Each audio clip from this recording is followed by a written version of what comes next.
Harvard Yard was roaring that afternoon, caps flying, cameras flashing, families cheering as if the world itself had decided to smile on them. I stood there, wearing the same black gown as my twin sister, Amelia. We had walked the same halls, taken the same exams, breathed the same crisp Cambridge air. But as we crossed the stage, life split us in two. When the ceremony ended, my parents handed Amelia a white envelope tied with a silk ribbon. Inside was a plane ticket, Paris, Venice, and Rome, a graduation gift for her dedication and spirit. When it was my turn, Mom slipped a small brown envelope into my hand. I opened it, expecting nothing fancy, but what I found still managed to sting. A $10 Starbucks card. And a handwritten note. Gratitude makes life richer, Mom. Everyone around us laughed softly, thinking it was sweet, a quirky family joke. Even Amelia giggled, tossing her blonde hair like sunlight in motion. That's you, Lena, she said, so humble. They didn't know, they couldn't know. For the last 18 months, the roof over their perfect red brick house, the same house they boasted about at every holiday dinner, had stayed standing because of me. Every month, like clockwork, I sent a payment, Morgan household, Selena contribution. No one asked, no one thanked me. They simply assumed the universe was kind, or that Dad had negotiated better interest rates. In truth, the only miracle was that I still cared enough to keep them safe. As I stood there in the middle of the crowd, the sunlight bouncing off Amelia's gold honor cords, I felt something inside me settle, not break, but settle. The laughter around us blurred into static. I realized, maybe for the first time, what my family truly was. They hadn't raised daughters. They'd raised investments. Amelia was the golden asset, polished and displayed. I was the quiet one, the maintenance fund.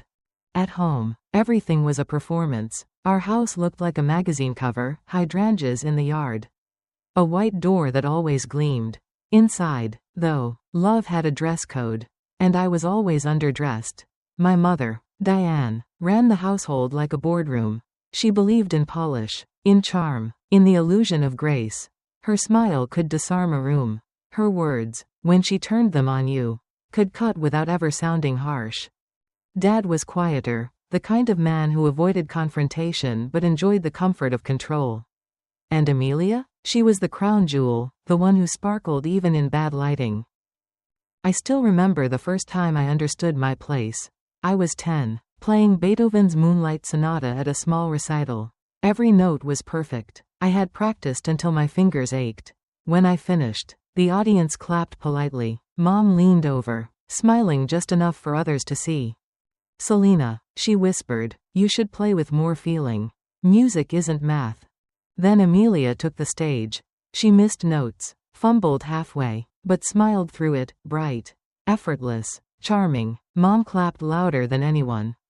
See, that's heart, she said. That was the day I learned. Mistakes wrapped in charm were art.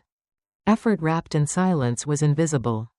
Years passed, and my role became official, the fixer. The quiet technician of the family. When Dad's email got hacked, I reset it. When Mom forgot her Apple ID, I restored it. When Amelia's resume formatting broke, I fixed that too. I kept the Wi-Fi running. Paid bills, balanced ledgers no one knew existed. Then the mortgage notice came. I still remember Dad's voice on the phone, the panic under the calm tone. Interest rates are killing us. He'd said, we'll figure it out. But he didn't. I did. I quietly transferred money, every month, keeping the lights on while Amelia posted rooftop selfies captioned, blessed. At night, I coded for Meetview Labs, designing interfaces for medical AI. My dorm room glowed with blue light while my classmates slept. When the first 5-digit payment hit my bank account, I didn't celebrate. I thought, maybe now they'll see me. They never did. So, when Mom handed me that Starbucks card, it wasn't a surprise, just a confirmation. The prettiest version of what had always been true. But something changed that day. It wasn't loud, no screaming, no dramatic exits. It was the quiet click of an internal lock, a door closing softly somewhere inside me. For years, I had believed love could grow in the dark, that if I just kept giving. They'd noticed the light, but now I understood. In the Morgan house, only what glittered ever saw sunlight. That night, as fireworks echoed over the Charles River, I sat by my dorm window, holding that card under the lamplight. The handwriting looped perfectly, Mom's signature neat, proud, flawless. I smiled, just once, the kind of smile you give at a funeral for something no one else realizes has died. It wasn't just my generosity that ended that night. It was my silence, the kind they had mistaken for love. Graduation dinner was supposed to be a celebration, laughter, champagne, a golden glow over years of effort. Instead, it felt like a courtroom, and I was the defendant. The chandelier above our dining table cast perfect halos of light, glimmering on polished silverware. The cake read, "Congratulations, Amelia and Selena." But even the frosting betrayed the truth. Amelia's name was twice the size of mine. I noticed it, of course. I always did, but I said nothing. That's what I was trained to do. Mom's voice carried over the clinking of forks. "Amelia, darling, you'll need to start packing soon. Paris first, then Venice. You've always had such vision." Dad raised his glass, pride swelling in his voice. "Both my daughters are brilliant," he said, pausing just long enough for everyone to expect what came next. "But Amelia, she just has that spark of leadership." The table erupted in polite laughter. Champagne glasses chimed. Amelia smiled as if the universe had just applauded her. And me? I smiled too. My fork hovered over the plate, cutting into cake I didn't taste. When Mom turned toward me, her voice softened, sliding into that patronizing sweetness she reserved for advice I didn't ask for. "Selena, dear, you should learn to be happy with less. Gratitude makes life richer." That phrase again. The same one from the card. It landed like a verdict. I nodded, lips pressed into a polite curve, though inside something cracked so quietly it almost sounded like relief. Because in that moment, I finally understood. They weren't cruel by accident. They were comfortable that way. That night, Amelia posted photos of the dinner on Instagram, her smiling beside Mom. The cake glowing in candlelight. Captioned, "Grateful for this family." I watched it appear on my feed while sitting in my childhood room. The same one where I used to dream about being seen.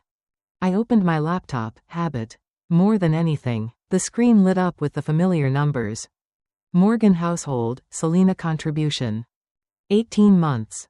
Every payment labeled neatly, $300 here, $200 there. I scrolled through the list. Each transaction like a small confession. They never wondered how the bills were paid, how the mortgage survived, how the power stayed on during those tough months. They just believed, as they always had, that good things happened to good people. Or maybe, in their story, to beautiful people. I stared at the screen, then at the walls of my room, the trophies I'd earned. The certificates Mom never framed because they didn't photograph well. I felt the quiet rise inside me like a tide. Then I did something simple. Something final. I opened my banking app. And I stopped the automatic transfer. Just like that, 18 months of silence ended with a single tap. No speeches, no drama, just a quiet decision made in a blue glow. 2 weeks later, Dad called. His voice was sharp, like a man trying to stay calm while the ground beneath him trembled. "Selena, the bank says the payment didn't go through. Did something happen?" I took a breath. "Yes," I said. "I stopped paying." There was silence on the line, the kind that hums with disbelief. Then his tone shifted. "Selena, you can't just walk away. We're family. You have an obligation to help." I almost laughed. I did help. For a year and a half. From the background, Mom's voice cut in, trembling but angry. "Don't be dramatic. You're lucky to have what you do. Don't let success make you arrogant." Arrogant. That word stung, not because it was true, but because it was absurd. I wasn't arrogant. I was tired. Tired of being their safety net, their silent investor, their invisible daughter. "I'm not arrogant, Mom," I said softly. "I'm just done." The line went quiet again. Then Dad muttered, "You'll regret this." Maybe, but not as much as I'd regret staying. That night, I packed. No yelling, no tears, just the slow rhythm of zippers closing and fabric folding. The moonlight stretched across my diploma on the desk, Harvard University. Embossed in gold, proof that I had built something entirely my own. When I stepped outside, the red brick house stood still behind me, glowing faintly in the streetlight. It looked perfect, like it always did. But perfection, I'd learned, was just a good cover story. I stood there for a long moment, staring at the windows that once reflected my parents' pride and my sister's smile. Then I whispered, "I'm not your foundation anymore." And with that, I walked away, across the driveway, past the white door, into the kind of night that felt less like leaving and more like beginning. Driving over the Longfellow Bridge, I watched the city lights shimmer on the Charles River. The wind carried a strange mix of sorrow and peace. For the first time, I didn't feel guilty. Because I wasn't abandoning my family. I was abandoning the version of myself they needed me to be. Quiet, useful, invisible. And deep down, I already knew. By the time they realized what I'd stopped giving, it would be far too late. It started with a vibration on my phone, a single, polite bank alert on a Tuesday morning. Request to add a new backup payment method to your account. For a moment, I thought it was a glitch. Then I saw the name, Michael Morgan. My father. He hadn't called. He hadn't asked. He had simply tried to reconnect my bank account to their mortgage, as if my money still belonged to the family by default. I sat very still, coffee cooling beside my laptop. My first instinct was disbelief, the second was clarity. This wasn't an accident. This was entitlement, dressed up as family responsibility. I called the bank immediately. The representative's voice was gentle, professional, almost apologetic. "We just need to confirm. Miss Morgan, did you authorize this request?" "No," I said quietly. "Freeze the account, log the activity, and send me a record of every change made in the last week." Calm returned to me like muscle memory. My voice didn't shake. My pulse didn't race. I was done being emotional about people who used guilt as currency. After the call, I opened my laptop and created a new folder on the desktop, Evidence. Inside it, I began saving everything, payment confirmations, call logs, bank emails, timestamps, every file labeled with precision. Not because I wanted revenge, but because I had learned something dangerous: when people mistake your silence for compliance, proof becomes your shield. 2 days later, I drove to Newton. The red brick house looked exactly the same, trimmed roses, porch light glowing, everything pretending to be normal. But the air inside was heavy, stale, as if someone had turned off the illusion of love and forgotten to replace it. Mom was on the couch, eyes red. Dad stood by the window, arms crossed. Amelia leaned against the wall, phone in hand, watching like a spectator at a play she didn't understand. Dad spoke first, his voice clipped. "We need to talk. You know what happens if the bank forecloses, right?" I met his eyes. "Then maybe you'll finally understand what it costs to live on someone else's dime." His face hardened. "Don't talk to me like that. This is family." I took a step forward, my tone even. "And I'm part of it. But I'm not your bank." Mom's voice cracked, trembling between pride and panic. "Selena, please, you don't have to make this harder than it already is." I felt something inside me tighten, not anger, not pity, just exhaustion. "You made it hard when you used my trust like an ATM code." Silence filled the room. The old clock on the wall ticked once, twice. Amelia finally spoke, arms crossed, her voice sharp with judgment. "You're overreacting. You could have just talked to them." I turned toward her, my calm slicing sharper than any shout. "You mean like when you got a trip to Europe, and I got a $10 lecture on gratitude?" Her smirk faltered. I looked around the living room, the family portraits, the Wi-Fi router I installed, the framed quote on the wall, "Together we're stronger." The irony was almost poetic. "I'm done with this illusion," I said softly. "If you want control, take it. Just don't use my name to do it." And then I walked out, closing the door behind me. No one called after me this time. No begging, no accusations, just silence, the kind that doesn't echo. The kind that burns. When I got home, the evidence folder was waiting on my desktop. I opened it. The files sat there, neat and complete, proof of every quiet sacrifice, every unacknowledged payment. For years, I had believed that dignity meant patience. But that night, I realized it meant boundaries. So I began documenting everything, not as revenge, but as insurance. Because people like my parents didn't destroy you with cruelty, they destroyed you with kindness.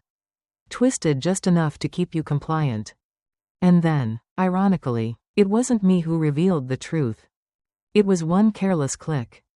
It happened a week later. Late at night, I was updating my tax files. Exhausted, half asleep, coffee cold beside the keyboard. I attached a document from my evidence folder, screenshots of every payment I had made, intending to send it to my accountant. What I didn't realize was that my aunt's family email group was still in the CC field. When I woke up the next morning, my phone was exploding, notifications, messages, calls. Selena, what did you do? Mom's voice was breathless when I answered. Behind her, I heard drawers slamming, Dad shouting something I couldn't make out. What are you talking about? I asked. Everyone's seen it, she cried. Helen posted it on Facebook. You sent the payment records to the whole family. I froze, then slowly opened my inbox. Hundreds of notifications, screenshots, reactions. My aunt's Facebook post was right there, a spreadsheet labeled 18 months of payments, Selena contribution. The caption read, "Did anyone know she paid their mortgage?" The post had already spread beyond the family, church friends, neighbors, even Mom's charity group had shared it. Some comments were kind. She's such a good daughter. Others were cruel. Maybe she just wants attention. But none of it mattered. Because the story was out. And there was no putting it back. That afternoon, my phone rang again. Dad. His voice was stripped bare, all authority gone. Do you know what you've done? People are calling, asking if we used you. You've embarrassed this family. I let out a quiet breath. No, Dad, I didn't embarrass anyone. I just stopped hiding the truth. You could have handled this privately. He snapped. I did, I said, for a year and a half. He hung up. I sat there, staring at the silent phone, and realized something. For the first time in my life, the silence wasn't mine to keep. By the end of that week, the Morgan family's perfect image began to splinter like porcelain dropped on tile. Aunt Helen's Facebook post, the one with my payment records, had already escaped the family bubble. It found its way into community groups, local gossip threads, even Mom's charity circle. The comments multiplied by the hour. How could parents do that to their daughter? Maybe it's fake. I always knew Diane cared too much about appearances. For a woman like my mother, reputation was oxygen. Every brunch, every fundraiser, every handshake at the garden club depended on her image of grace and control. Now that image was being dissected online, one shocked emoji at a time. Dad called first. His voice was stripped of pride. All that smooth confidence gone. Do you know what you've done? Selena? People are calling, asking if we used you. You've embarrassed this family. I almost pitied him. No, Dad, I said, I didn't embarrass anyone. I just stopped hiding the truth. He snapped. You could have handled this privately. I did, I said, for a year and a half. There was a long silence before he hung up. Later that day, the local bank manager called my father in for a meeting. I didn't hear it firsthand. But word traveled fast through our town, especially when it involved the Morgans. The refinance application Dad had submitted was flagged for unstable payment history. Without my deposits, the bank couldn't verify consistent funds. The house, the one they had treated like a symbol of status, was now a liability. I didn't feel joy when I heard. Just stillness. Because justice doesn't always arrive with fireworks. Sometimes, it comes quietly, like an accountant balancing a sheet that was long overdue. Weeks passed. The for sale sign appeared in front of the red brick house.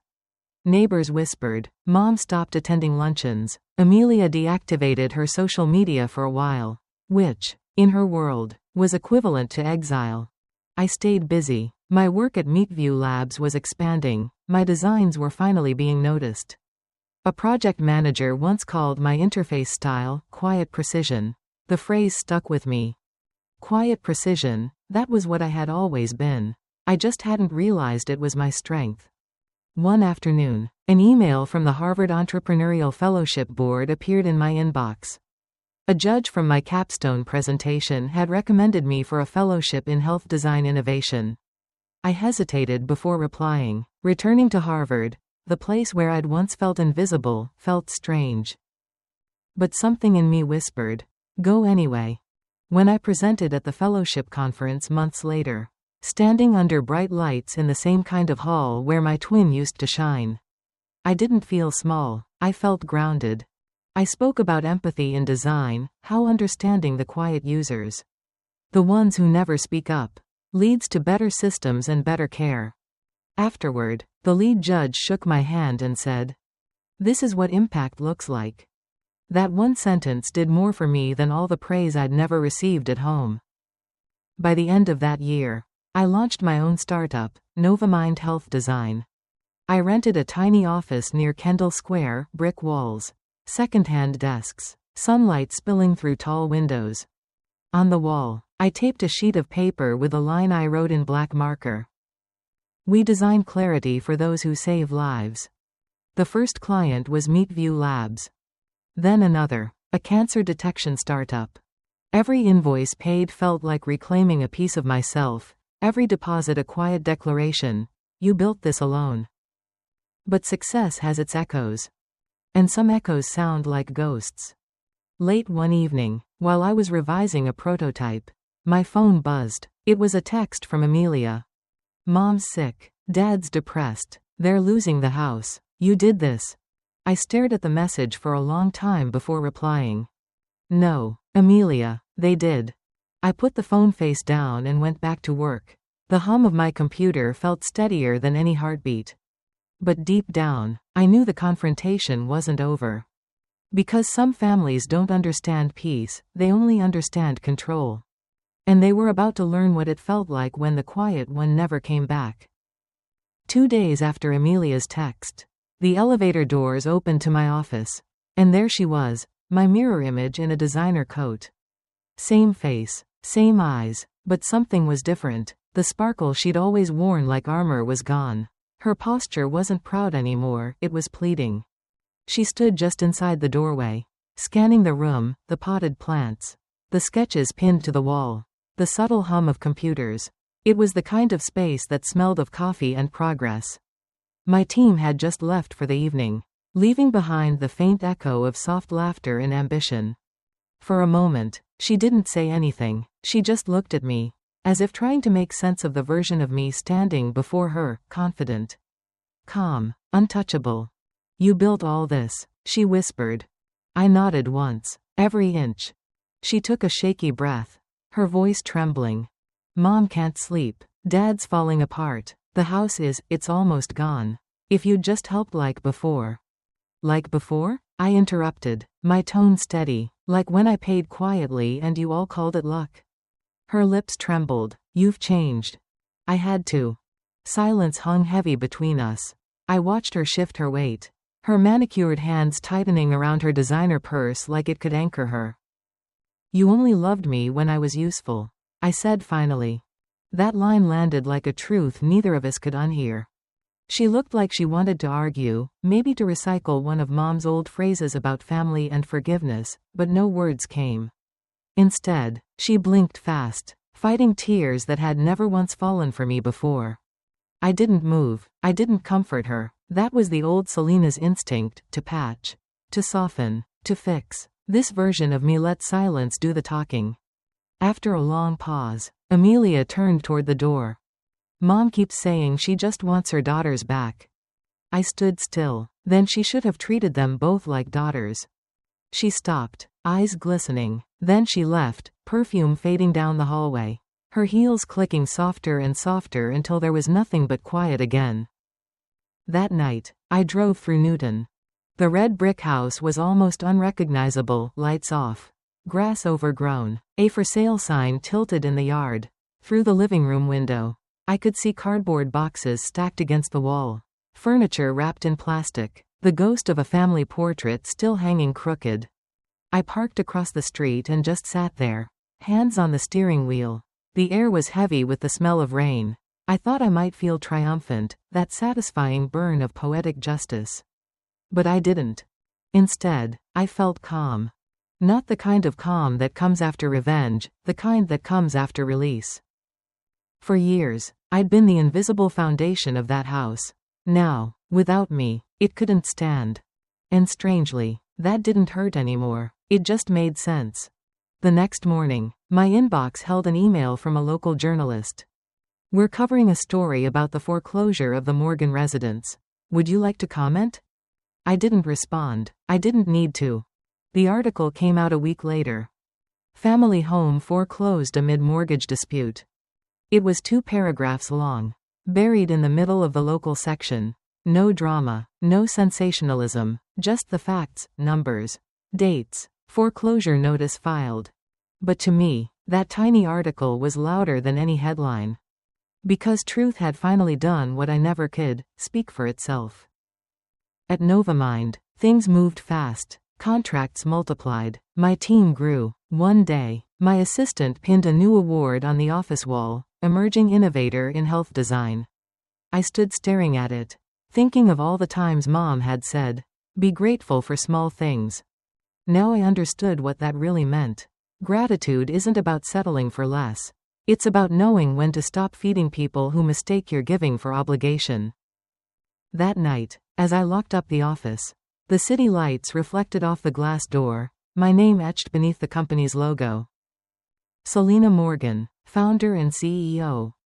For a moment, I thought of the girl who once sat at that recital, playing Beethoven perfectly while her mother applauded someone else's mistakes. She wasn't invisible anymore. She had built something no one could take, not a house. Not approval, but peace. But life has a strange rhythm. Just when I thought the story was over, it looped back, softer, slower, like a melody you once knew by heart. Because a few weeks later, my phone rang again. This time, the voice on the other end wasn't Amelia's. It was my mother's. "Selena," she said softly, "I just wanted to say, I'm sorry." For a moment, I didn't recognize the voice on the phone. It was softer, cracked at the edges, stripped of that familiar confidence. When Mom used to call, her tone always carried control, that smooth mixture of authority and performance. But this time, she sounded like someone whose walls had finally fallen. "Selena," she said again, "I just wanted to say I'm sorry." The world seemed to still. My pen froze above the notes I'd been writing. I leaned back in my chair, listening to the sound of her breathing, shaky, uneven, human. "For what?" I asked quietly, not cruelly, just wanting to hear her say it. She hesitated, then the words tumbled out, trembling and real. "For everything. For treating you like a wallet instead of a daughter. For choosing image over love. I thought I was teaching you gratitude. But I was teaching you how to disappear." I didn't speak. I wanted to, but there was something sacred in her silence, a space where the truth could finally breathe without interruption. "Your father still won't talk about it," she continued. "He's ashamed. We both are. We lost more than a house. Selena, we lost you."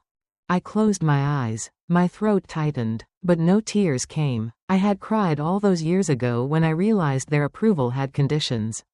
Now, I only felt a strange, quiet understanding. "I forgive you, Mom," I said finally, "but forgiveness doesn't mean going back." She started to cry softly. And for the first time in my life, it didn't make me panic. I didn't rush to comfort her. I let her grief sit there, raw and honest. "I don't expect you to come back," she whispered. "I just needed you to know I mean it this time. I see it now, all the ways I failed you." "I know," I said gently, "and that's enough." When the call ended, I didn't move right away. The city outside my window glowed in the winter dusk, Boston's skyline shimmering in silver and gold. The Charles River reflected the lights like broken glass mended by time. They had lost their house. But I had built something no storm could touch: boundaries, peace, clarity. Justice hadn't arrived with noise or revenge. It had come quietly, like healing often does, through acknowledgement, through truth. A week later, fate played one more card. I was at Whole Foods in Cambridge, grabbing groceries after work. The air inside was warm, filled with the smell of oranges, fresh bread, and cinnamon candles. As I reached for a bundle of bok choy, I heard a voice behind me, fragile, familiar. Selena? I turned. Mom stood by the produce aisle, wearing a gray coat that hung loosely around her smaller frame. Her once perfect hair was streaked with silver, her face pale and unpainted. She looked smaller than I remembered, not just older, but lighter, like she had finally put down a weight she'd carried for too long. For a moment, neither of us moved. "Hi, Mom," I said quietly. Her eyes filled instantly. She stepped closer, her voice shaking. "I don't want to make excuses.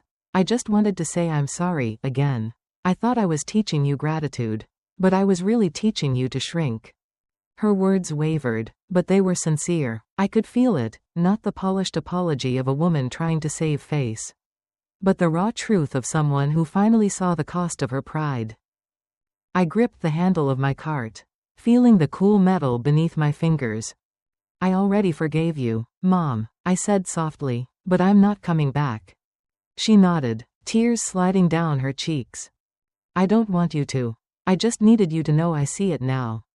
Then, from the store speakers, a song began to play, Moon River. The same melody from that childhood recital. The one where she applauded Amelia's mistakes and told me my music had no feeling. Now it drifted through the air, softer, slower, filled with irony and grace. For a moment, time folded in on itself, two versions of us standing in the same place, 20 years apart. Mom reached out, her hand trembling. I didn't pull away. I gave it a gentle squeeze, not out of obligation, but out of peace.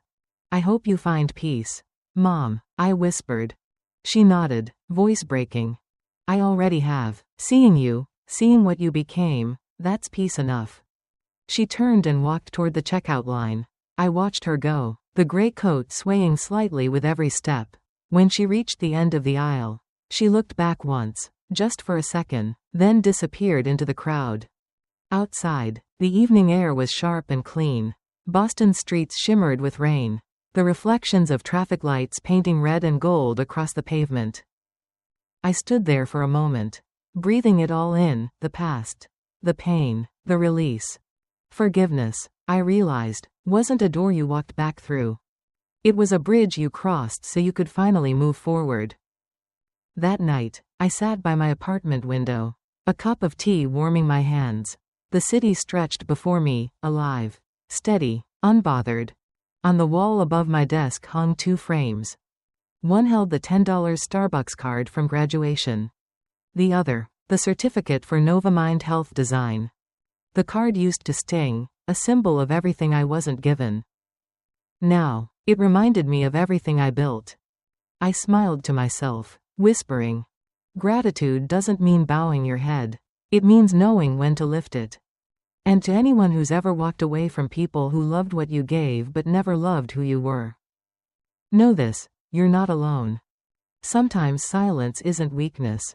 It's freedom finally finding its voice. It's strange how life looks different once you stop waiting for someone to notice you.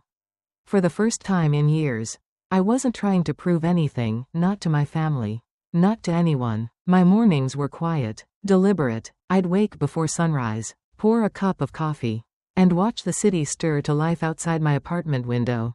The hum of Boston traffic, the distant whistle of a train, they all felt like proof that the world moves forward. With or without applause. Novamind was thriving. The office that once felt too big for me was now buzzing with voices, ideas, and purpose. Young designers came to me for advice, the kind of guidance I used to crave but never received. I didn't realize it at first, but I had become what I needed all along, a mentor, not a mirror. One afternoon, I walked into our workspace and saw a new intern struggling with a presentation. She looked nervous, her voice barely above a whisper. It reminded me of myself at 20, terrified of taking up space. I sat beside her, reviewing her slides. "You don't need to sound confident," I told her. You just need to know your worth. The confidence comes after that. She looked at me, startled. Then relieved. That moment, small and quiet, made me realize something profound. I had broken the cycle. The silence that once drowned me had become the space I used to lift others. A few weeks later, I received an email invitation from Harvard. They wanted me to return as a guest speaker for the new design innovation program. The message was polite, formal, yet oddly poetic. We'd love for you to share your story about empathy-driven design. Empathy, that word that once sounded fragile had become my entire foundation.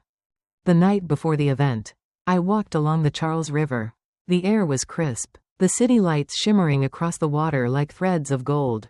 I thought about the version of myself who once stood on that same bridge after graduation, heartbroken, holding a Starbucks card, believing she was small. Now I was walking back, not as the forgotten twin, but as the woman who learned that love built on conditions isn't love at all. The auditorium was full. Students filled every row, laptops open, faces expectant. I stood at the podium, breathing in that familiar scent of polished wood and nervous ambition. When the lights dimmed, the screen behind me displayed my company's logo, Novamind Health Design. When I was your age, I began. I thought success meant approval. I thought if I worked hard enough, someone would finally say, "I see you." A murmur rippled through the crowd, recognition. But sometimes, I continued, the people closest to you can't see you. Not because you're invisible, but because they've built a version of you that serves their comfort. Not your truth. The day you stop living inside that version, you'll lose some people, but you'll find yourself. I paused, scanning the audience. A few students wiped their eyes. Empathy in design starts here, I said, placing my hand over my heart. It's not about making something beautiful. It's about understanding what it feels like to be unseen, and creating something that gives others the dignity you once wanted. When I finished, the applause was loud but not overwhelming. It was steady, honest. The kind that doesn't fill silence, but honors it. After the event, as students came up to thank me, I noticed someone standing near the back of the room, familiar posture. Gray coat, tired but proud eyes. Mom. She didn't approach, and I didn't rush to her. She just smiled faintly, hands clasped, eyes glistening under the auditorium light. I gave her a small nod, a silent acknowledgement that forgiveness had already done its work. When I walked off stage, I didn't feel the ache of old wounds anymore. Just gratitude, the kind that doesn't need to bow, or beg, or prove. That night, back home, I brewed tea and stood by my window again. The framed Starbucks card still hung on the wall, now slightly faded around the edges. I traced the words with my eyes. Gratitude makes life richer. It used to feel like a punishment. Now, it felt like prophecy. Because gratitude really had made my life richer, not in money or approval, but in peace. I turned off the light, leaving the city glowing beyond the glass, and whispered one last thought into the quiet. They lost a house. I found myself. That's not tragedy, that's balance. It's been 2 years since that phone call, since Mom's apology.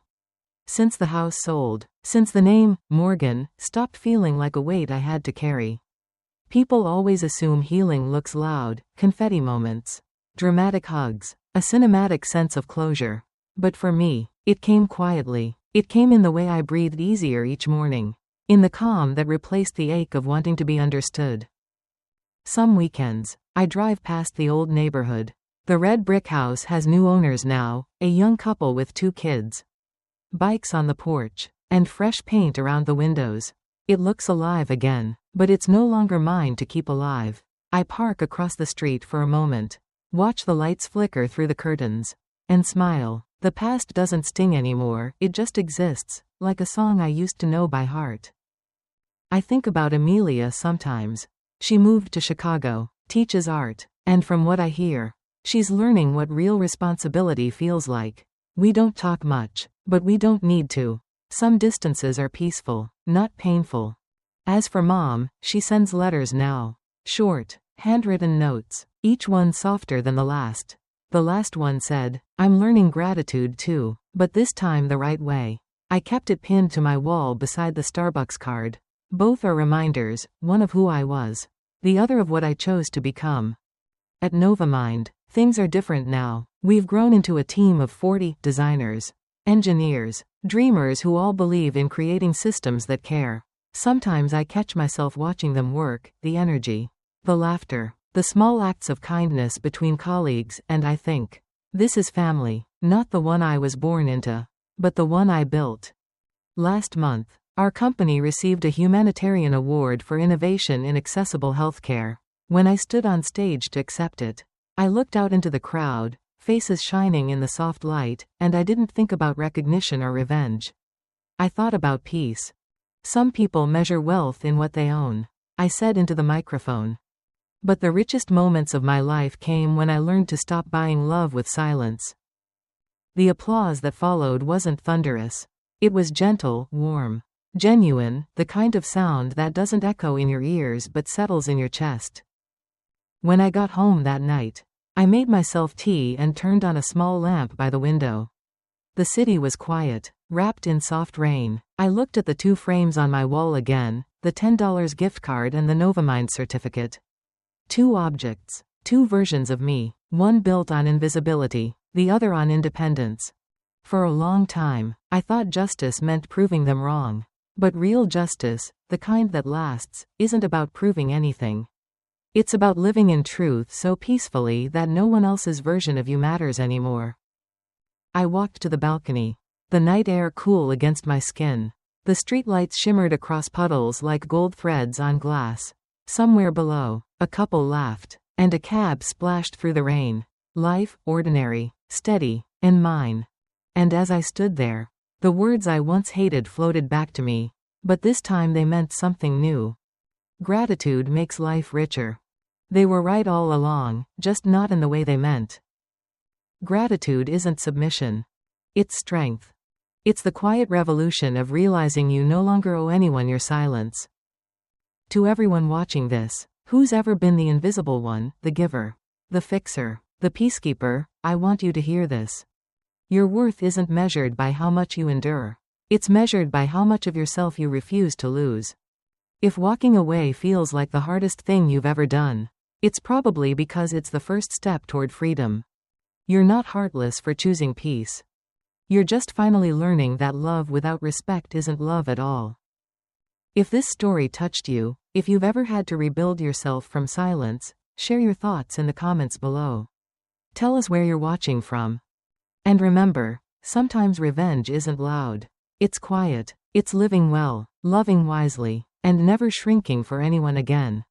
This was Harvard's $10 gift card, a story of silence turning into strength.